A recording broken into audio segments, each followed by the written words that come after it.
2 দিন যদি ভালো মতো দিত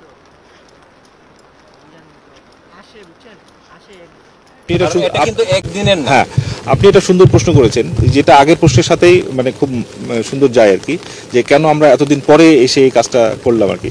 তো এটা মূলত স্থানীয় প্রশাসনের কাছ থেকে তো মানে ভৌগোলিকভাবে খুবই কাছে, যেটা আমাদের অফিস থেকে কিন্তু ভৌগোলিকভাবে অনেক দূরে আর কি। সুতরাং স্থানীয় প্রশাসন কে আরও সতর্ক থাকা প্রয়োজন ছিল আর কি। সাদাপাথর এলাকায় একটা অভিযানে এসেছি। আমাদের অভিযোগ হচ্ছে যে এখানে কয়েকশো কোটি টাকার রাষ্ট্রীয় সম্পদ, এই যে পাথর, এই পাথরগুলো বিগত কয়েক মাসে মানে এখান থেকে উঠিয়ে নিয়ে যাওয়া হয়েছে আর কি, এক কথায় আত্মসাৎ করা হয়েছে। আমরা আজকে 5 জন সদস্যের একটা টিম সিলেট অফিস থেকে এসেছি। এখানে আমরা প্রথমত যেটা দেখছি যে স্থানীয় মানুষজন এখানে সবাই এক ধরনের, যারা এখানে পর্যটনে আসেন, পর্যটনের উদ্দেশ্যে এই এটা মানে দেখার জন্য, সেই সৌন্দর্য দেখার জন্য যারা আসেন, তারা অনেকেই আফসোস করছেন যে এত সুন্দর পাথরগুলো, যেটা কিনা এই সিলেটের এই একটা ঐতিহ্যের সঙ্গে যুক্ত, এই পাথরগুলো বেশ কিছুদিন ধরে এখান থেকে উঠিয়ে নিয়ে যাওয়া হয়েছে, আত্মসাৎ করা হয়েছে। তো আমাদের মানে এখন পর্যন্ত আমরা যে জিনিসটা পাচ্ছি, যে আমরা দেখতে পাচ্ছি যে এই সম্পদগুলো নিয়ে যাওয়া হয়েছে মানে বাণিজ্যিক উদ্দেশ্যে। ব্যবসায়িক যারা এখানে এই জিনিসগুলো নিয়ে গিয়েছেন, তারা প্রাকৃতিক সৌন্দর্য বা পর্যটন এটা মাথায় না রেখে এগুলোকে নিয়ে গেছেন তাদের ব্যবসায়িক স্বার্থে।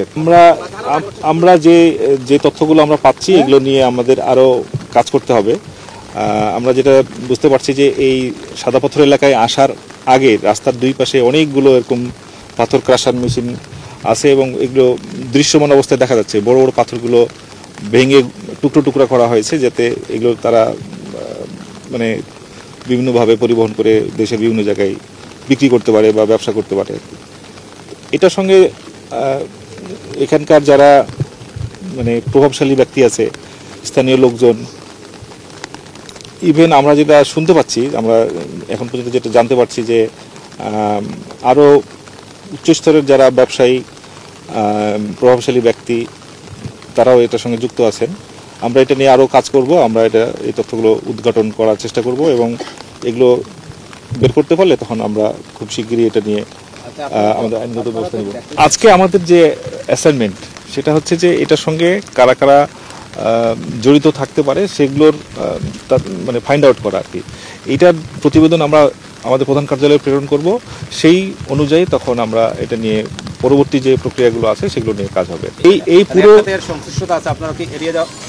প্রায় কয়েকশো টাকার এই যে সম্পদ, হ্যাঁ, কয়েকশো কোটি টাকার এই যে সম্পদ এখান থেকে তুলে নিয়ে যাওয়া হয়েছে, আত্মসাৎ করা হয়েছে। এই প্রক্রিয়ার সঙ্গে যারা যুক্ত, বিভিন্ন স্তরে যারা যুক্ত, আমরা তাদের সবাইকে মানে ফাইন্ড আউট করার চেষ্টা করছি, এবং সেই অনুযায়ী তাদের বিরুদ্ধে আমাদের যে আইনগত ব্যবস্থা সেটা আমরা গ্রহণ করব। আসলে আমরা আমাদের যে সিলেট দপ্তর, এটা আমাদের হেড অফিসের মানে নির্দেশনা অনুযায়ী কাজ করি আর কি। তো মূলত আমাদেরকে যে সময় আমাদেরকে এই অভিযানটা চালানোর জন্য নির্দেশ দেওয়া হয়েছে, আমরা অবিলম্বে এটা কাজ শুরু করেছি। আর আমাদের সিলেট থেকে যে এটার যে একটা ভৌগোলিক দূরত্ব আছে, সেটাও একটা বিষয়। আমাদের যে বাহিনী বা যে জনবল নিয়ে আমরা কাজ করি, তাতে আমাদের আরও তো অনেকগুলো কাজ আছে আর কি। আমরা যে জনবল নিয়ে কাজ করছি, এটা এই লিমিটেশনসের মধ্যে দিয়ে আমাদেরকে কাজ করতে হচ্ছে। হ্যাঁ, আপনি এটা সুন্দর প্রশ্ন করেছেন, যেটা আগের প্রশ্নের সাথেই মানে খুব সুন্দর যায় আর কি, যে কেন আমরা এতদিন পরে এসে এই কাজটা করলাম আর কি। তো এটা মূলত স্থানীয় প্রশাসনের কাছ থেকে তো মানে ভৌগোলিকভাবে খুবই কাছে, যেটা আমাদের অফিস থেকে কিন্তু ভৌগোলিকভাবে অনেক দূরে আর কি। সুতরাং স্থানীয় প্রশাসন কে আরও সতর্ক থাকা প্রয়োজন ছিল আর কি, বা এখানে আরও অন্যান্য যারা যেসব মানে ডিপার্টমেন্টগুলো এটার সঙ্গে যুক্ত, যেমন খনিজ সম্পদ উন্নয়ন ব্যুরো বা অন্যান্য যে ডিপার্টমেন্টগুলো এটার সঙ্গে যুক্ত, তাদের ভূমিকা ছিল বলে আমি মনে করি।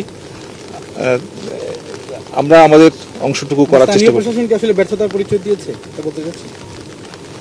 এখানে তাদের সতর্কতা বা তাদের আরো কার্যকর ভূমিকা ছিল বলে আমি মনে করি।